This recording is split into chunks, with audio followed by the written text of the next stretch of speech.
भारतवर्ष पर आप सभी का स्वागत है। आप देख रहे हैं भारतवर्ष का नंबर 1 बुलेटिन। आपके साथ मैं हूं प्रतिमा मिश्रा। इस बुलेटिन में मेरे साथ मौजूद है समीर अब्बास, निधि वासंदानी और प्रीति रघुनंदन। आज वॉर जोन से एक के बाद एक कई बड़ी खबरें सामने आई जो कहीं से भी इजराइल और हमास के लिए अच्छी खबर नहीं मानी जाएंगी। सभी खबरें आपको बताएंगे। कई अहम अपडेट्स और खुलासे भी हुए हैं। इन सभी खबरों पर हम अपने खास एक्सपर्ट्स के साथ बातचीत भी करेंगे और 60 सेकेंड में जवाब लेंगे। तो पहला सवाल आपके सामने रख दें जो आज पूछा जाएगा। रूस में हमास ईरान की बड़ी बैठक, त्रिमूर्ति का अगला कदम क्या? दूसरा सवाल जो हम अपने एक्सपर्ट से जिसका जवाब जानने की कोशिश करेंगे, हमास की नई शर्त, खटाई में बंधकों की रिहाई। ये दूसरा और अहम सवाल जिस पर हम अपने एक्सपर्ट से 60 सेकंड में उनकी राय जानेंगे। फिर तीसरे सवाल की बात करें तो आज पूछेंगे हम कि गाजा में ताबड़तोड़ हमले हो रहे हैं, कब तक लोगों की जान ऐसे ही जाती रहेगी?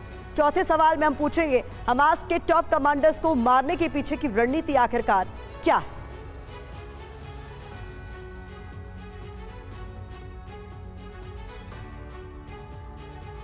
इस बुलेटिन में हम आपको दुनिया में 2 मोर्चों पर छिड़ी बड़ी जंग की सभी खबरें दिखाने वाले हैं। हम आपको मिडिल ईस्ट में इजराइल हमास जंग से जुड़ी 10 वीडियो ब्रेकिंग्स दिखाएंगे। साथ ही रूस यूक्रेन वॉर फ्रंट से जुड़ी 10 बड़ी वीडियो ब्रेकिंग भी दिखाएंगे। पहले नजर डाल लीजिए इजराइल हमास जंग से जुड़ी 10 बड़ी वीडियो ब्रेकिंग्स पर।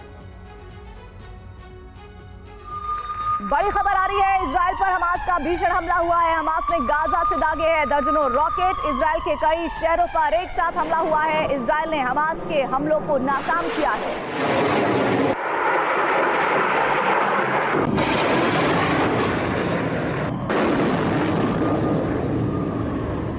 अगली बड़ी खबर इस बीच सामने आ रही है। इजरायली ड्रोन पर हमास का एक्शन। हमास ने इजरायली ड्रोन को मार गिराया। गाजा में गिरा इजरायली ड्रोन का टुकड़ा। ये तस्वीर आपके सामने है।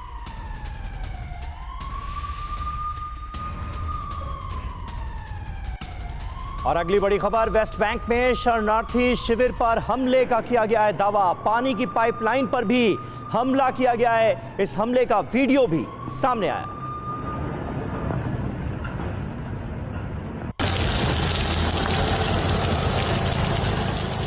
और एक और बड़ी खबर आपको बता दें, हिजबुल्लाह के ठिकानों पर हवाई हमला। इजरायली सेना ने टैंक रोधी मिसाइलें दागी हैं। हिजबुल्लाह के कई लड़ाके मारे गए।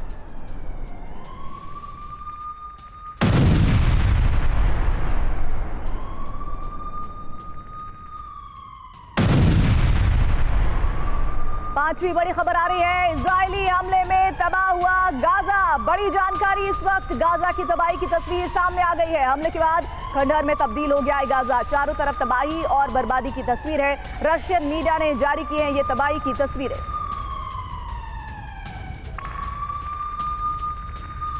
अगली बड़ी खबर आपके सामने, इजराइल पर लेबनान की शेलिंग को लेकर इजरायली पोस्ट पर लेबनान का हमला। हमले के बाद आईडीएफ पोस्ट से धुआं उठता हुआ साफ तौर पर देखा गया।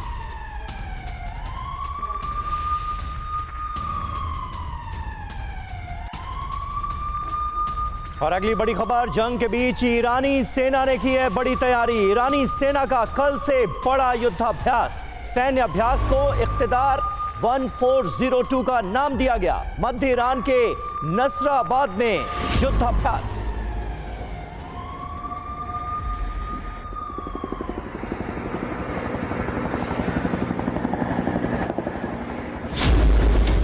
और एक और बड़ी खबर, इजराइल हमास जंग के बीच ईरान का युद्धाभ्यास। वॉर ड्रिल के जरिए अमेरिका को सीधी वार्निंग दी जा रही है। इस युद्धाभ्यास के जरिए आधुनिक हथियारों के साथ ईरान का शक्ति प्रदर्शन, टैंक, ड्रोन समेत 200 हेलीकॉप्टर्स ड्रिल में शामिल हैं।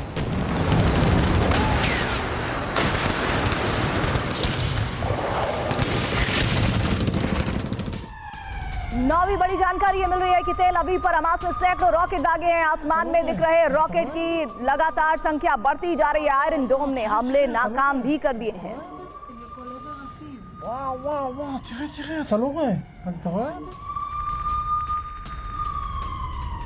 और एक और वीडियो वॉर ब्रेकिंग आपके सामने, वेस्ट बैंक से 19 फिलिस्तीनियों की गिरफ्तारी को लेकर सामने आ रही है खबर। इजरायली सेना लगातार रेड कर रही है। रामल्ला, निलिन से गिरफ्तारियां की गई हैं। पूर्वी यरूशलेम से भी कई गिरफ्तारियां हुई हैं।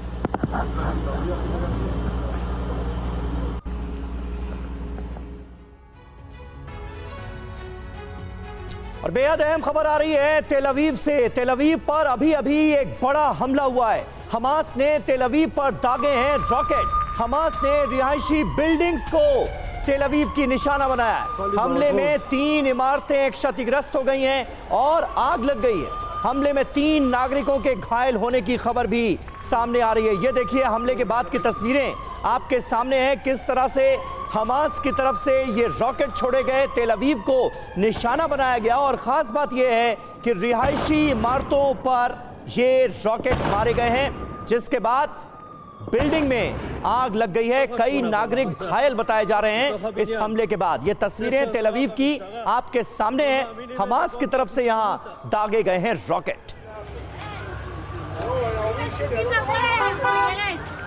Ano mami na?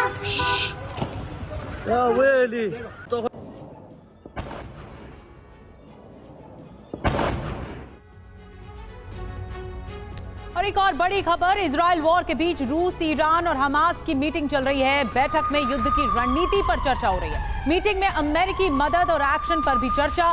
रूस ने ईरान को हर संभव मदद का भरोसा दिया है। हमास नेताओं से रूस की मीटिंग को इजराइल ने इसकी निंदा की। ये तस्वीरें आपको दिखा रहे हैं, अमेरिकी मदद और एक्शन पर चर्चा हो रही है।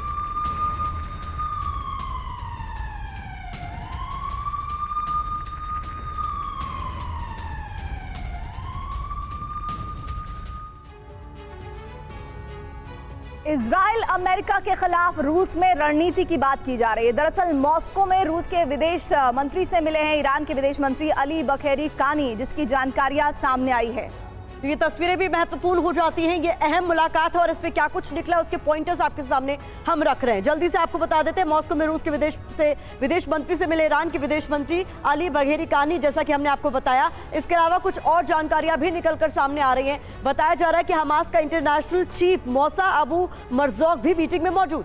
और साथ ही एक और इम्पोर्टेंट जानकारी मिल रही है इस मीटिंग से कि मीटिंग में अमेरिका और पश्चिमी देशों के एक्शन पर चर्चा की गई है।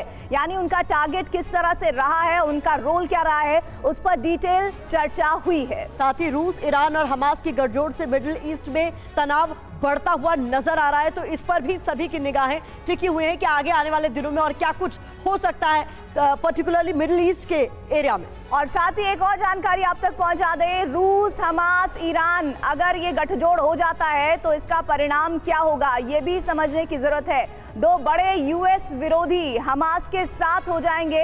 ये बड़ी इंफॉर्मेशन प्रतिमा व्यूअर्स के लिए है। बिल्कुल प्रीति, और इसके अलावा बड़े गठजोड़ से अमेरिका को चुनौती मिलती नजर आ रही है, ये भी एक महत्वपूर्ण जानकारी। और इजराइल के लिए चुनौती आने वाले वक्त में बढ़ेगी, इसके संकेत भी इस पूरे घटनाक्रम से समझ आते हैं। साथ ही साथ मिडिल ईस्ट में हमास की प्रति समर्थन बढ़ेगा, ऐसा भी आने वाले दिनों में देखा जा सकता है। और इन सब बातों के अलावा अमेरिकी दखल बढ़ते ही बड़े युद्ध का खतरा मंडराने लगेगा। और बता दें आपको, इजराइल वॉर का दायरा बढ़ने से कुछ भी मुमकिन हो सकता है आने वाले दिनों पर, जिस पर सभी की निगाहें टिकी रहने वाली है। तो रूस प्लस हमास प्लस ईरान, क्या परिणाम निकल कर आएगा, उसको लेकर महत्वपूर्ण जानकारी हमने आपके सामने रखी ताकि आप जमीनी हालात समझ सकें। तो ऐसे में आप ये समझ लीजिए कि इस वॉर में अब थर्ड फ्रंट जो कहा जा रहा था वो खुलने जा रहा है। और इस बीच हमारे साथ इस पूरे मामले को, इस पूरी चर्चा को प्रतिमा विस्तार देने के लिए कुछ मेहमान भी जुड़ रहे हैं। बिल्कुल, बता दें संवाददाता मनीष झा जो है वो सीरिया बॉर्डर से हमें ज्वाइन कर रहे हैं और defence expert brigadier retired Vinod Dutta साहब ने हमें ज्वाइन कर लिया है। सर, बहुत महत्वपूर्ण हो जाता है ये समझना, आप 60 सेकेंड में हमारे एक्सपर्ट्स हमें बताने वाले हैं। दत्ता साहब, आप ही बताइए कि रूस, हमास, ईरान की बड़ी बैठक के बाद अब अगला कदम क्या? जिस तरह का ये कॉल्यूशन बनता जा रहा है और इसमें कोई शक नहीं था विश्व समुदाय को कि हमास इस हमले की उन्होंने कई दिनों से तैयारी की थी और बिना बड़ी शक्तियों की मतलब सपोर्ट से या उनके संसाधनों के बगैर हमास इतने बड़ा हमला नहीं कर सकता था। तो इसमें यकीनन रूस का जो हाथ है या ईरान का जो समर्थन उसको मिल रहा है वो अब जग जाहिर हो चुका है। और अमेरिका इस पे बड़ी क्लोज वॉच रखे हुए है, क्योंकि जैसा आपने खुद ही बताया था अभी कि जिस तरह से नया वर्ल्ड ऑर्डर रिकास्ट हो रहा है, जिस तरह से समीकरण बन रहे हैं, वो ये दर्शाता है कि कैसे इजराइल को अलग थलग किया जाए। लेकिन इजराइल के साथ अगर आप देखें, विश्व की जो शांति प्रिय डेमोक्रेसीज हैं या जो देश हैं वो उसके साथ हैं, क्योंकि विश्व नहीं चाहता कि आतंकवाद इस विश्व के ऊपर भारी हो। और वो ये यकीनन इंश्योर करेंगे कि आतंकवाद की कमर तोड़ी जाए, क्योंकि आतंकवाद की कमर तोड़ी जाए। और इस बात को लेकर ईरान भी प्रतिबद्ध होगा कि किस तरह से बैठकें करके वो प्रॉक्सी वॉर छेड़ने की कोशिश कर रहा है। मनीष भी हमारे साथ जुड़े हुए हैं ग्राउंड जीरो से, लेकिन मनीष पहुंच गए हैं सीरिया बॉर्डर में, और सीरिया में जो ताजा हमले हुए अमेरिका की तरफ से, वो बताते हैं कि अमेरिका भी जंग में कूदता हुआ दिख रहा है। मनीष, इस वक्त ताजा हालात क्या है? बिल्कुल, देखिए, हम उस ज़मीनी हकीकत को बता रहे हैं, और ज़मीनी हकीकत को बताने के लिए अमेरिका द्वारा सीरिया पर किए गए हमले के महज कुछ घंटे के भीतर TV9 की टीम उस जगह पर मौजूद है। हम जहां खड़े हैं, दरअसल ये ज़मीन तो वैसे सीरिया की थी, लेकिन 1967 में 6 दिनों के युद्ध के बाद अब ये इजराइल के कब्जे में है। इस वक्त आप उस बोर्ड को भी हमारे दुनिया भर के दर्शक देख रहे होंगे, मजदल साम्स, जो कि गोलन हाइट्स की राजधानी होती थी। 6 दिनों के युद्ध के बाद 1967 से इजराइल ने इसे अपने कंट्रोल में कर लिया। ये इजराइल और सीरिया के बीच का बॉर्डर है, और हम ऐसा क्यों दिखा रहे हैं? वो इसलिए दिखा रहे हैं क्योंकि ये युद्ध भूमि ऐसी है जहां पर अभी 5-5 देश लगातार अपने अपने इंटरेस्ट के हिसाब से दुश्मन को चुन रहे हैं और उस पर हमला कर रहे हैं। 24 घंटे के भीतर अमेरिका ने हमला किया, यहाँ पर इजराइल हमला करता है सीरिया में, चाहे वो अलेप्पो हो या दमिश्क का एयरपोर्ट हो। यहाँ पर ईरान के समर्थित गुट मौजूद हैं जो लगातार अमेरिका और इजराइल पर हमला करता है। इसके अलावा यहाँ पर रूस के एयर डिफेंस सिस्टम और रूस की सेना मौजूद है जो ISIS के नाम पर दूसरे ठिकानों पर हमला करती है। तो कुल मिलाकर जिस जगह पर 5 देश लड़ रहे हैं, इस वक्त उस गोलन हाइट्स की पहाड़ियों के बीच में मैं स्थित हूँ। और एक बात मैं जरूर कहूँगा, दत्ता सर ने भी कहा था, शांति प्रिय देश, मुझे लगता है कि आज की तारीख में भारत के अलावा शायद ही कोई देश होगा जो ये क्लेम कर सकता है। कम से कम इस जमीन पर खड़े होकर तो मुझे यही दिख रहा है। इजराइल हो, अमेरिका हो, ईरान हो, रूस हो, सीरिया हो, सब एक दूसरे पर बमबारी ही कर रहे हैं। जी बिल्कुल मनीष, बने रहें आप हमारे साथ। सीरिया बॉर्डर से हमारे संवाददाता मनीष झा लगातार पल पल की अपडेट हम तक पहुंचा रहे हैं, और बिल्कुल जो मौजूदा स्थितियां हैं वो साफ ये कह रही हैं कि शांति की बात अगर कोई करता हुआ मुल्क, कोई देश नजर आता है तो वो भारत है। गाजा पर इजराइल का भीषण हमला हुआ है। इजराइल ने इमारत को यहां पर बनाया निशाना। हमले के बाद ये पूरी इमारत ध्वस्त हो गई। हर तरफ आप देखिए यहां पर आग की लपटें उठती हुई नजर आ रही हैं। इजराइल की तरफ से इस हमले को अंजाम दिया गया। एक इमारत पूरी तरह से जमींदोज हो गई, और हमले के बाद पूरी इमारत आग की लपटों से घिर गई।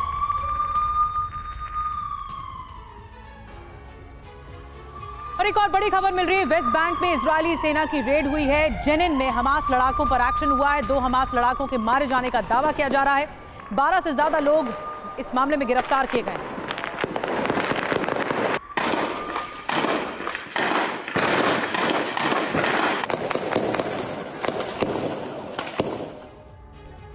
इस बीच बड़ी जानकारी मिल रही है, हमास लड़ाके को आईडीएफ ने पकड़ लिया है। आईडीएफ को देखकर भाग रहा था लड़ाका, लेकिन आईडीएफ की जद में यह लड़ाका आ गया है। अब इससे मुमकिन है कि आगे की पूछताछ की जाएगी, कुछ जानकारियां, कुछ तथ्य जुटाने की कोशिश की जाएगी जिसके जरिए हमास के स्ट्रैटेजी को समझा जा सके। हालांकि ये बात अलग है कि यह लड़ाका क्या कुछ कितना जानता है हमास के बारे में, उसकी स्ट्रैटेजिक प्लानिंग के बारे में। और इधर हमास ईरान के खिलाफ अमेरिका का एक्शन भी नजर आ रहा है। बता दें आपको, बड़ी खबर सामने आ रही है, हमास पर अमेरिका ने प्रतिबंध लगाए हैं। अमेरिका ने हमास की संपत्ति सीज की, हमास के निवेश वाली कंपनियों पर नजर बनाए हुए हैं। इस्लामिक जिहाद के खिलाफ भी अमेरिका का एक्शन नजर आ रहा है।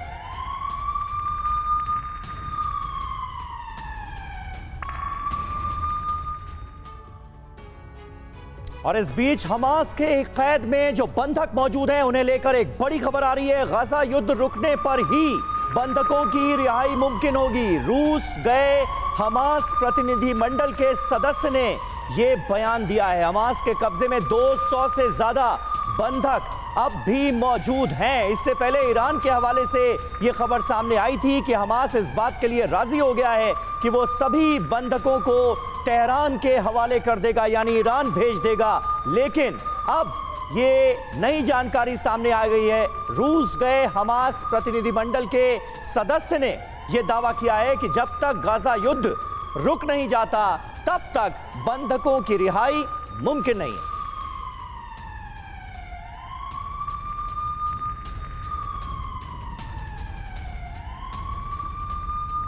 अब हम आपको बताने जा रहे हैं, पहले युद्ध विराम फिर रिहाई की बात। क्या आखिर हो रहा है? बंधकों को लेकर हमास ने बड़ी धमकी दे डाली है। जब तक गाजा में युद्ध विराम नहीं, बंधकों की रिहाई नहीं होगी। पहले आईडीएफ हमले बंद करें, उसके बाद ही रिहाई होगी। रूस के दौरे पर गए हमास के सदस्य का बयान आया है। गाजा में हमास के कब्जे में 200 से ज्यादा लोग इस वक्त हैं। इजराइल समेत 12 देशों के नागरिक बंधक बनाए गए हैं। और इजरायली हमले में गाजा में 7028 लोगों के मारे जाने की भी खबर है। तो ये बड़ी जानकारी इस वक्त हम आपको दे रहे हैं, जो बता रही है कि पहले युद्ध विराम फिर रिहाई की बात किस तरह से आगे बढ़ सकती है।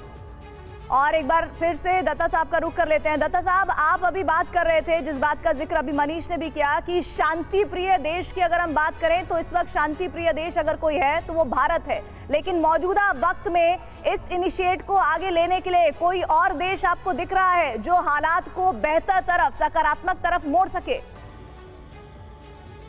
देखिए, जिस तरह से भारत का स्टेटस और स्टेचर दोनों बढ़ा है और जिस तरह से हमारा जो नेशनल कैरेक्टर है देश का, वो ये बताता है कि भारत ने हमेशा शांति की बात की है। भारत, देखिए, किसी भी धड़े में भारत शामिल नहीं है, चाहे वो अमेरिकन सेंट्रिक वर्ल्ड ऑर्डर हो या वो साइनो सेंट्रिक वर्ल्ड ऑर्डर हो।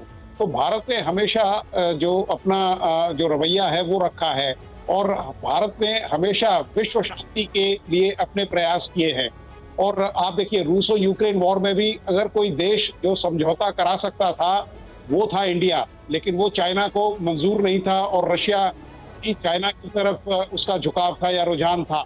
तो मेरा कहने का मतलब ये है कि भारत एक ऐसी शक्ति है जिस, आप देखिए 1971 वॉर देखिए, अगर भारत चाहता तो बांग्लादेश को अपने देश में मिला सकता था, लेकिन भारत ने 13 दिन में ईस्ट पाकिस्तान को अलग करके एक नए, सर, किसी से उम्मीद है तो वो भारत से है और उम्मीद हम भी यही करते हैं कि युद्ध जल्द से जल्द रुक जाए। इस बीच अगली बड़ी खबर का हम रुख कर रहे हैं। गाजा को लेकर संयुक्त राष्ट्र की बड़ी चेतावनी सामने आई है। गाजा में जल्द कई और लोग मरेंगे, ये यूएन का कहना।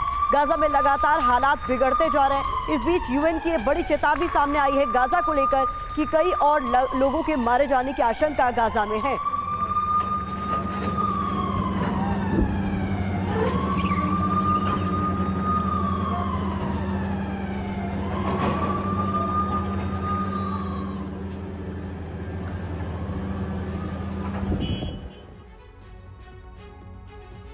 तो देखिए, गाजा के हालात को लेकर संयुक्त राष्ट्र ने और क्या कुछ कहा है, यूएन क्या कह रहा है, क्या बताने की कोशिश की जा रही है, ये समझिए।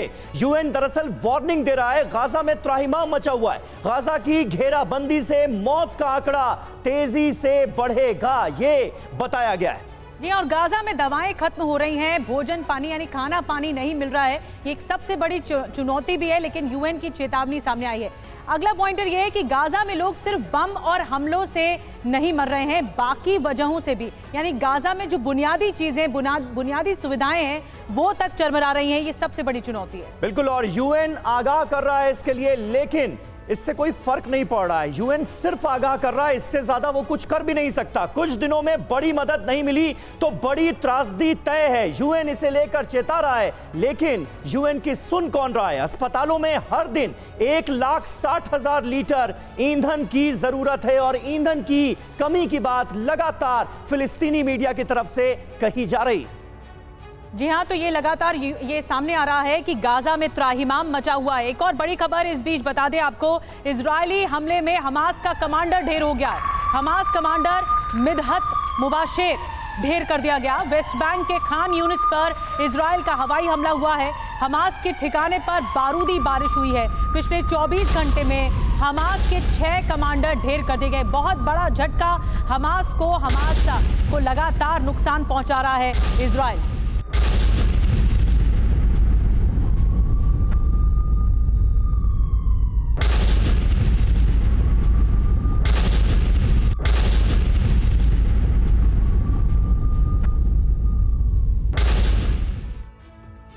और पिछले 24 घंटे में हमास के 6 बड़े कमांडर ढेर हुए हैं। आइए आपको इसकी डिटेल बताते हैं। दरअसल 24 घंटे में हमास के 6 कमांडर ढेर हुए हैं, जिसमें मुदहत मुबाशेर खान यूनिस इलाके में मारा गया।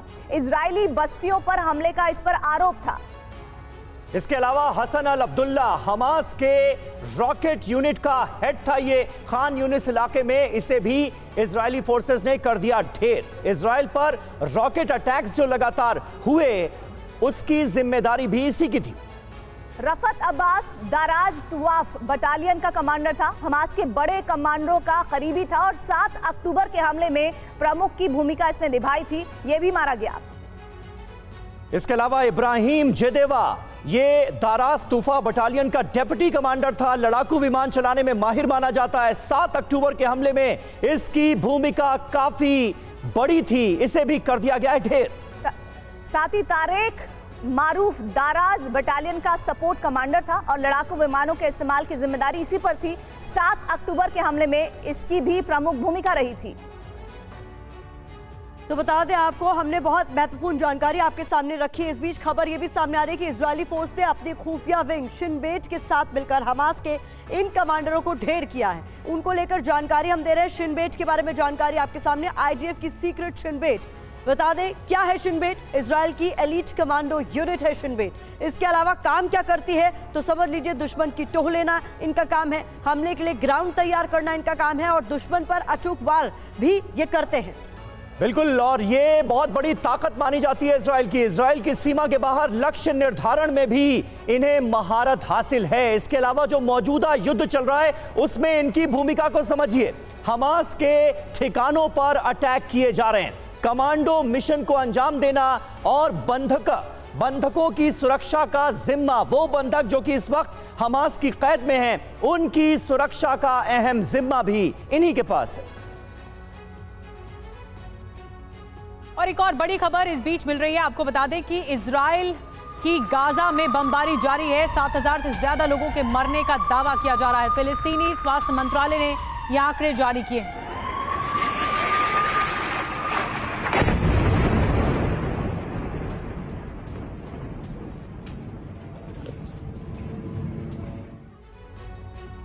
बड़ी जानकारी मिल रही है, गाजा के अल जायटोन शहर पर हमला हुआ है। हमले में 33 लोगों के मारे जाने की खबर है। 4 मंजिला घर पर गिरी है मिसाइल। ये बड़ी खबर, गाजा के अल जायटोन शहर पर हमले की तस्वीरें देख रहे हैं जिसमें 33 लोगों के मारे जाने की खबर आ रही है। बड़ी जानकारी इसमें यह मिल रही है कि 4 मंजिला घर पर एक मिसाइल गिरी और उसके बाद मंजर ये था। अगली बड़ी खबर आपके सामने इस बीच बता दें, गाजा में तबाही की सैटेलाइट इमेजेस सामने आई हैं। ये जो तस्वीरें हैं हम आपको दिखाने जा रहे हैं। गाजा में हर तरफ इन तस्वीरों में तबाही का मंजर नजर आ रहा है। ये देखिए सैटेलाइट इमेजेस हैं। ये 2 लाख से ज्यादा घर तबाह हो चुके हैं, ये साफ तौर पर देखा जा सकता है। इजरायली हमले में 45% इमारतें जमींदोज हो गई।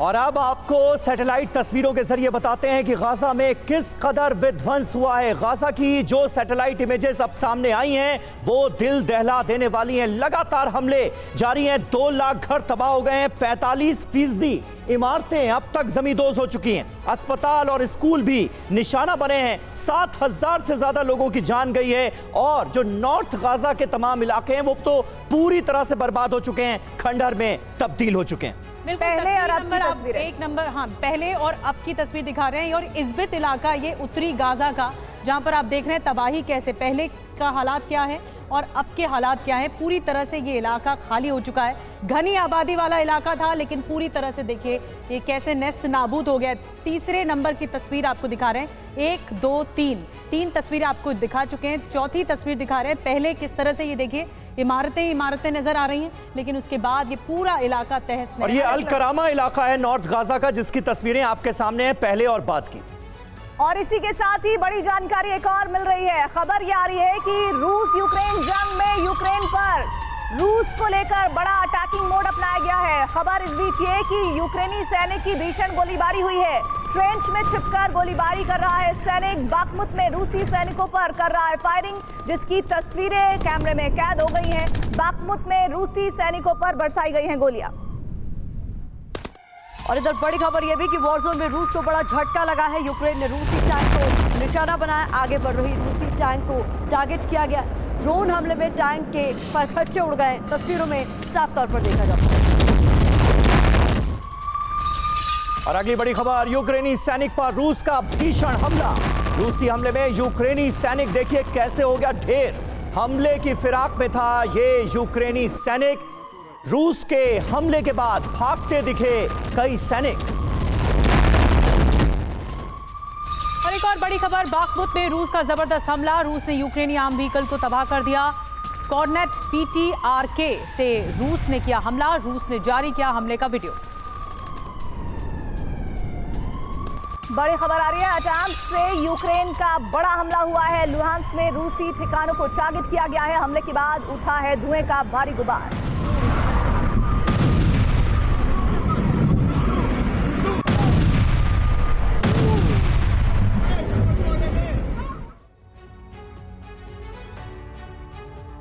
प्रधानमंत्री मोदी आज भगवान श्री राम की तपोभूमि चित्रकूट पहुंचे, जहां उन्होंने जगत गुरु स्वामी रामभद्राचार्य से भेंट की और उनका आशीर्वाद लिया।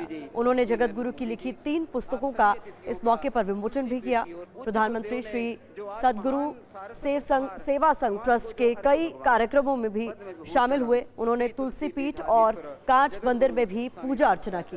प्रधानमंत्री और जगत गुरु ने इस मौके पर मौजूद लोगों को संबोधित भी किया। आप भी सुनिए। अभिनंदन पत्र के माननीय प्रधानमंत्री, मेरे 2 मित्र हैं। सांसारिक दृष्टि में लोक में मेरे मित्र हैं नरेंद्र भाई मोदी। ये कोई चाटुकारिता नहीं। भारत के यशस्वी प्रधानमंत्री नरेंद्र भाई मोदी और अलौकिक मित्र हैं भगवान श्री कृष्ण। मेरे अभिन्न मित्र, भारत के यशस्वी प्रधानमंत्री जिन्होंने 9 वर्षों में भारत की काया बदल डाली। कौन कल्पना कर सकता था कि हम चंद्रमा के दक्षिण ध्रुव पर चले जाएंगे? कौन कल्पना कर सकता था? इलेक्शन कमीशन से मैंने पूछ लिया है, 370 हट जाएगी। कौन कल्पना कर सकता था ट्रिपल तलाक समाप्त होगा? कौन कल्पना कर सकता था कि महिला आरक्षण विधेयक पास होगा? ऐसे यशस्वी प्रधानमंत्री मेरे, भले वो मुझे गुरुजन कहे, पर वो मेरे मित्र हैं। मैं उन्हें मित्र ही मानता हूं और मित्र ही मानता रहूंगा। आज इस पवित्र स्थान पर मुझे जगत गुरु जी की पुस्तकों के विमोचन का अवसर भी मिला है। मैं इन पुस्तकों को जगत गुरु जी के आशीर्वाद का एक और स्वरूप मानता हूं। दुनिया में इन हजारों वर्षों में कितनी ही भाषाएं आई और चली गई।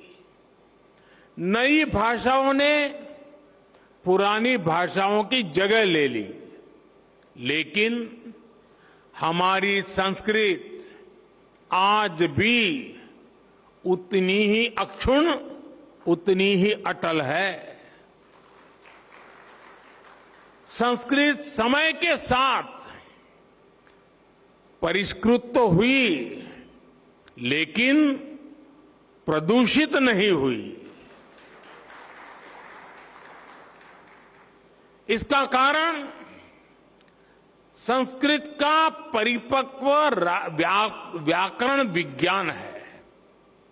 रामभद्राचार्य जी हमारे देश के ऐसे संत हैं जिनके अकेले ज्ञान पर दुनिया की कई यूनिवर्सिटीज स्टडी कर सकती है।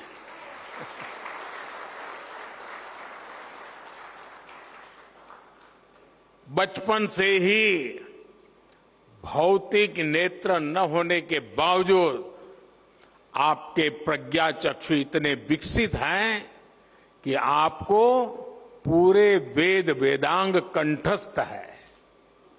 आप सैकड़ों ग्रंथों की रचना कर चुके हैं। भारतीय ज्ञान और दर्शन में प्रस्थानत्रयी को बड़े बड़े विद्वानों के लिए भी कठिन माना जाता है।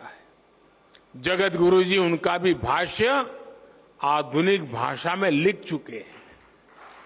इस तरह का ज्ञान, ऐसी मेधा व्यक्तिगत नहीं होती, ये मेधा पूरे राष्ट्र की धरोहर होती है।